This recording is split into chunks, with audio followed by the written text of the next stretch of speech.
If you walked into a house and nothing looked wrong, no broken windows, no overturned furniture, no signs of panic, would you assume everything was fine?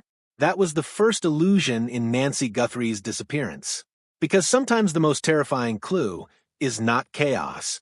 It's silence. Only hours after Nancy was last seen safe inside her home, federal investigators would step across that same quiet threshold and feel something they could not immediately explain. Nothing dramatic greeted them. No shattered glass. No forced entry. No desperate message scribbled in haste. Just a stillness that didn't belong there. And when seasoned agents grow quiet, when briefings slow down, when updates fade instead of intensify, it usually means one thing. They've seen something that changes everything. So, what did investigators discover inside Nancy Guthrie's home that made them return and then stop talking altogether?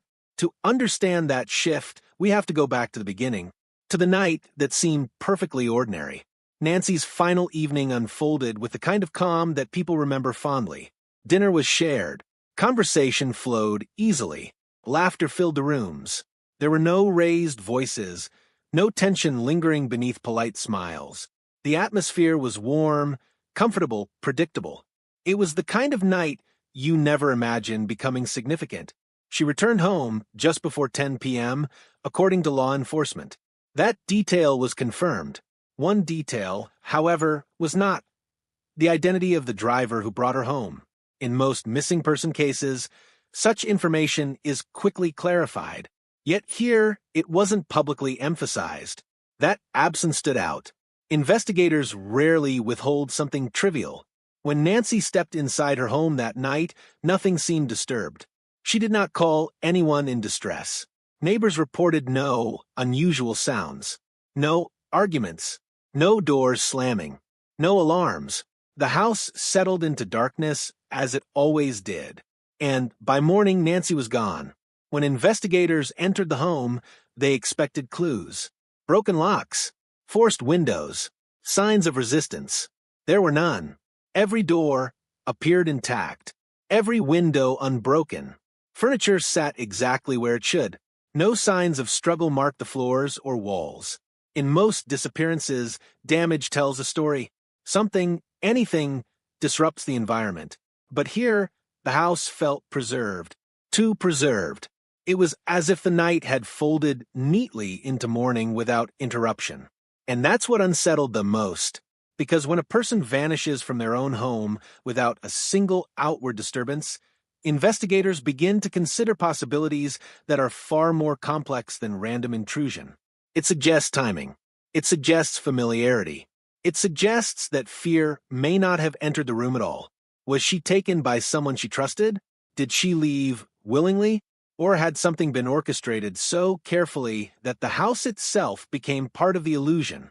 Initially, the case was treated as a standard missing persons report.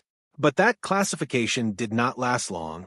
The FBI entered quickly, and when federal authorities move in early, it signals that something about the case extends beyond routine. Federal involvement doesn't happen without reason. The FBI does not intervene in every disappearance. Their presence often suggests cross-state communication, digital complexity, organized behavior, or patterns that demand broader resources. In Nancy's case, agents arrived quietly but decisively. They didn't just glance around. They processed the home methodically. Items were cataloged. Measurements were taken. Patterns were observed. Then something unusual happened. After the home was initially cleared, investigators returned. Revisiting a residence isn't standard procedure unless something changes. Either new information surfaces or an earlier detail begins to carry new meaning. A second look means a second theory, and second theories only develop when the first one doesn't fully fit. The timeline bothered them. Nancy had been seen safe late at night. By morning, she was missing. That narrow window of time suggested precision. Either someone knew exactly when to act, or Nancy herself moved during a period when no one would question it. Both possibilities raised concerns. And then came communication. When ransom-related messaging entered the picture, federal jurisdiction strengthened. Any demand crossing digital platforms or state lines shifts the investigation into a different category entirely. The tone of public updates changed after that. Details slowed, information narrowed, then gradually silence replaced commentary. Silence in an investigation is rarely accidental. It is strategic. When authorities reduce public statements, it often means they are verifying something sensitive. Every word release carries risk. Every detail can tip off someone watching closely. If communication suggests progress, it can alter behavior. If it contradicts a hidden truth, it can trigger panic. So investigators choose their quiet moments carefully. In Nancy's case, that quiet became louder than any press conference. Behind the scenes, agents were reconstructing ordinary life. They examined more than doors and windows. They studied routine. They asked, did this look like someone who planned to leave? Shoes near the door. A phone charging. Medication untouched. Personal items left behind. These are subtle details, but they matter. A person who leaves voluntarily often takes essentials. A person interrupted does not. Digital evidence became critical. Phones tell stories without speaking. Timestamps don't guess. They record. When was the device last unlocked? Were messages read? Did location tracking suddenly stop? Did internet routers log unusual activity? Smart home systems. Even when underestimated, document entry points, device connections, environmental shifts. Investigators don't rely on memory. They rely on logs. And logs don't lie. If a device goes silent at a precise moment, that silence becomes a timestamp. If it continues moving, that movement reshapes the theory. The FBI doesn't revisit homes for drama. They return when patterns demand confirmation, which is exactly what happened here. When agents came back, there were no flashing lights, no dramatic declarations, no hazmat suits or aggressive forensic displays. That absence was telling. It meant they weren't reacting to a sudden, violent discovery. They were confirming a developing idea. Return visits often involve precision, remeasuring spaces, rephotographing angles, collecting items previously deemed minor but now significant. Because sometimes evidence doesn't reveal itself until connected to something else. A house is more than walls and furniture. It contains behavior patterns, habits, predictability. If something disrupts that pattern, even subtly, it leaves a fingerprint. Investigators examine whether space feels lived in or staged. A room that appears too perfect can raise suspicion. Disorder can be authentic, but perfection can be curated. They ask themselves, was the scene natural or arranged?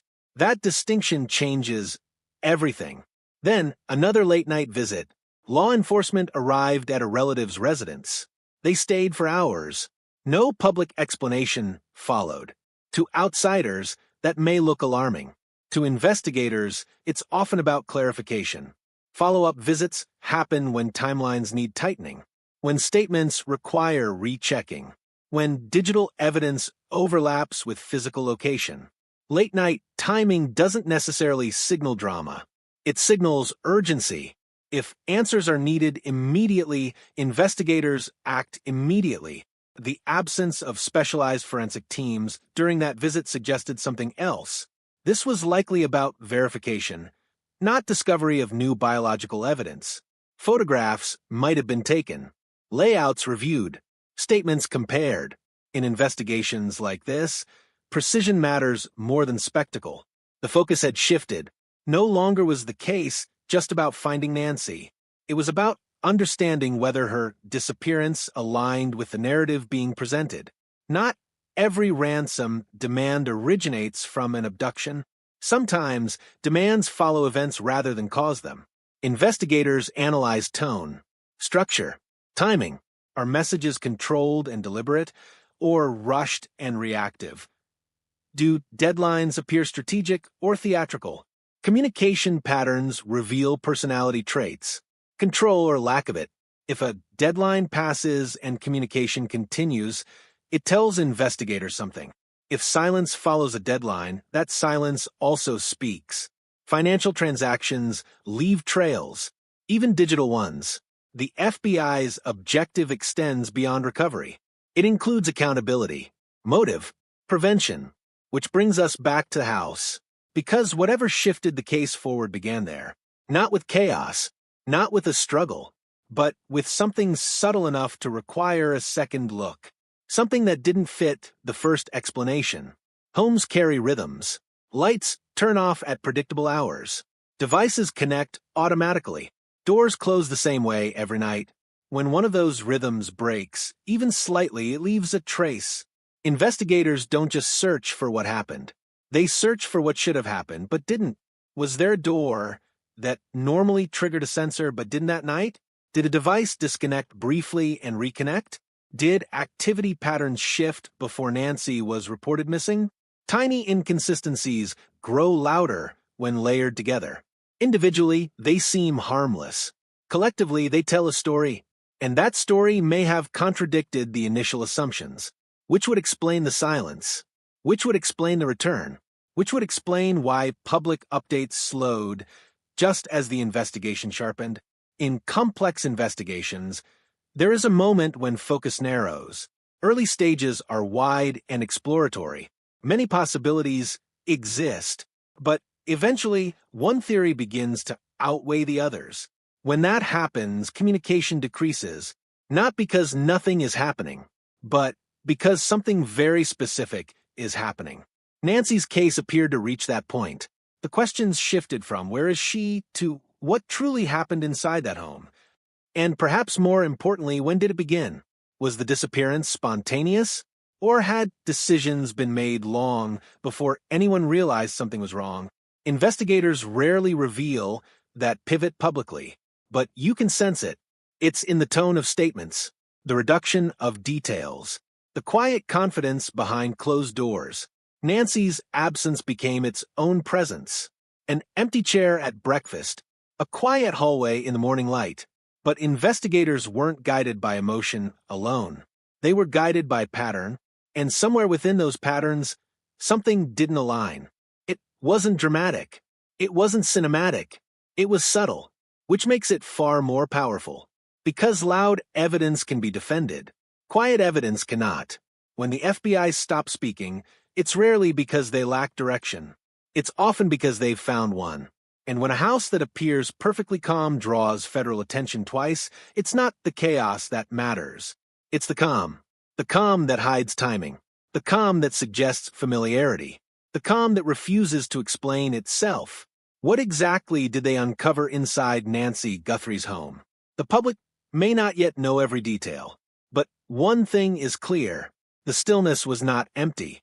It was speaking, and investigators were